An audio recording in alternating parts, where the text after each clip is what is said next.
My dear students, on behalf of Rasa International School, today I am going to teach you English Grammar, chapter number 23rd, part 2 video of punctuation, page number 120 and 121.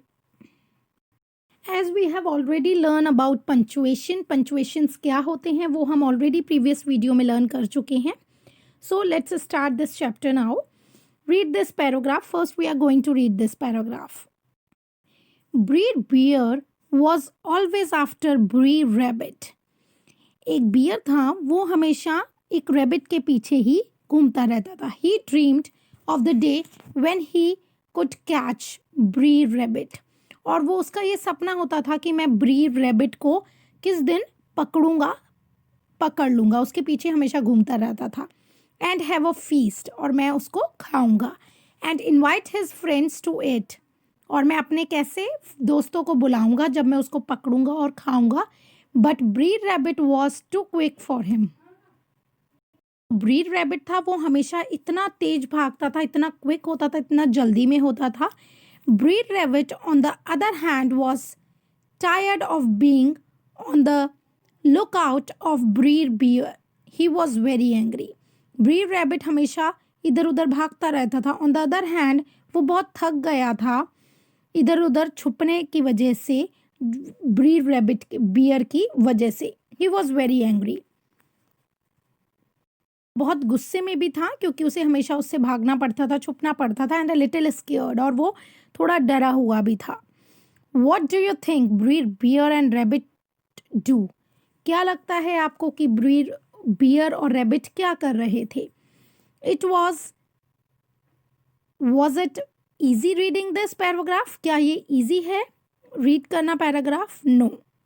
Now read the paragraph again. अब हम ये paragraph दोबारा read करते हैं. Breed bear was always after Breed rabbit. He dreamed of the day when he could catch Breed rabbit and have a feast and invite his friends to it. But Breed rabbit was too quick for him. Breed rabbit, on the other hand, was tired of being on the lookout for Breed bear. He was very angry and a little scared too. What do you think Breed bear and Bear rabbit do? Previously we have read the same paragraph. Now we have read again the same paragraph. But in this paragraph you have seen full stops, commas and question marks are marks of punctuation. जो इसमें हमने देखा कि कुछ words जो हैं, कुछ letter जो हैं वो कैपिटल लिखे हुए हैं, और कहीं पर हमने इसमें देखा कि फुल स्टॉप भी लगा हुआ है. कहीं कहीं पर इसमें हमने देखा कहीं कॉमा भी लगा हुआ है, राइट, कहीं क्वेश्चन मार्क भी लगा हुआ है. तो वी हैव लर्न कि इसमें जो सारी चीज़ें लगी हैं, कॉमा हुआ, कैपिटल लेटर हुआ, क्वेश्चन मार्क हुआ, फुल स्टॉप हुआ, ये सारे क्या हैं? ये पंचुएशन मार्क्स हैं, मार्क्स ऑफ पंचुएशन. पंचुएशन जो होता है उसमें हम लोग के ये मार्क्स होते हैं. जो हम सेंटेंस लिखते हैं तो हमें इन चीज़ों का बहुत ब्रीफली ध्यान रखना होता है. So let us revise the use of capital letter. We are going to learn कि हम कैपिटल लेटर कब यूज़ करते हैं. We always begin a sentence with a capital letter. For example, we are going home. हम हमेशा capital letter तब use करते हैं when we have to start a sentence. मतलब कोई भी हमें सेंटेंस बोलना होता है तो हम फर्स्ट लेटर जो होता है वो उसका कैपिटल लेटर में ही लिखते हैं. जैसे for example, we are going home, हम घर जा रहे हैं. सो वी का डब्ल्यू जो था लेटर, फर्स्ट लेटर, वो हमने कैपिटल लिखा. Proper nouns begin with the capital letter. हमेशा जो भी प्रॉपर नाउन होती है, प्रॉपर नाउन मतलब कोई भी चीज़ का पर्टिकुलर नाम, जैसे कोई भी इंसान का नाम हुआ, कोई भी प्लेस का नाम हुआ, राइट. तो प्रॉपर नाउन जो होती है always begin with the capital letter. हमेशा प्रॉपर नाउन जो होती है वो कैपिटल नाउन से ही शुरू होती है. फॉर एग्जाम्पल, बोरिंदा, मुंबई, इंग्लैंड. सो ये जगह के नाम है, प्लेस के नाम है, तो always begin with the capital letter. The word I is always written as a capital letter. For example, और हमेशा जो आई वर्ड होता है, जैसे हम आई लिखते हैं तो वो हमेशा कैपिटल लेटर में ही लिखना है. If it comes in the middle of the sentence too, अगर वो सेंटेंस के बीच में भी आ रहा है, in that situation also we have to write the capital I. For example, I am delighted to hear the news. मैं बहुत ज़्यादा डिलाइटेड हूँ, बहुत ज़्यादा थैंकफुल हूँ कि मैंने ये न्यूज़ सुनी. So I always we have to write in a capital letter. Names of rivers, mountains, roads and buildings begin with a capital letter. For example, whenever we have to write the name of the river, कभी भी हम नदी, पहाड़ या road या कोई भी building का नाम लिखते हैं तो हमेशा हमें उनका जो फर्स्ट लेटर होता है वो कैपिटल लिखना होता है. जैसे सपोज द यमुना, तो यमुना का वाई कैपिटल आएगा, माउंट एवरेस्ट का एम, माउंट का एम, एवरेस्ट का ई कैपिटल आएगा, माल रोड का एम और रोड का आर भी कैपिटल आएगा.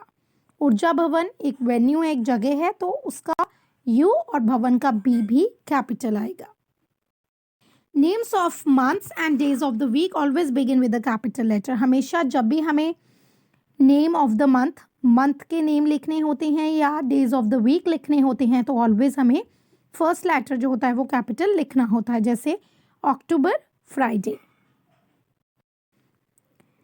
Titles of books, magazines and newspaper begin with a capital letter. हमेशा जो भी टाइटल होता है कोई भी बुक के नाम को, मैगजीन के नाम को और न्यूज़पेपर के नाम को, उसका जो टाइटल होता है उसको हमेशा हम कैपिटल लेटर में लिखते हैं. फॉर एग्जाम्पल, डनाब्ड का के capital and Times of India का टी कैपिटल.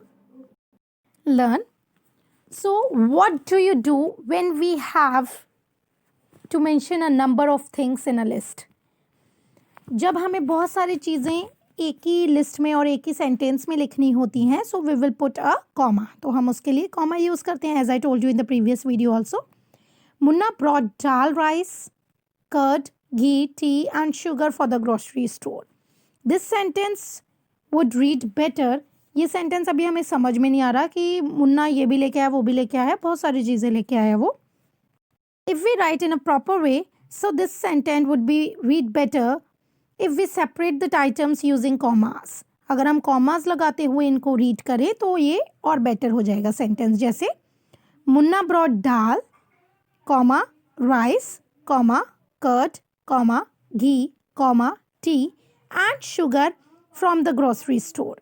तो मुन्ना ने दाल लेके आया, वो वहाँ से ग्रोसरी स्टोर से वो दाल, राइस, कर्ड, घी, टी और शुगर लेके आया. तो हमने कॉमा लगाया. As I told you in the previous video, जब हम दो से ज़्यादा की चीज़ों की बात करते हैं एक ही सेंटेंस में तो we will write comma, we will put comma actually. The comma is the short break between pairs of the sentence. Comma जो होता है एक ब्रेक होता है proper pair sentence. Let us see where the comma is used. चलो अब हम इसमें देखते हैं कि कॉमा कहाँ यूज हुआ. In a sentence, if there are more than 2 items in a list, अगर सेंटेंस में 2 से ज़्यादा आइटम है लिस्ट में, we will put a comma between them. तो हम उनके बीच में कॉमा लगा देते हैं. Right? The last item in the list is separated.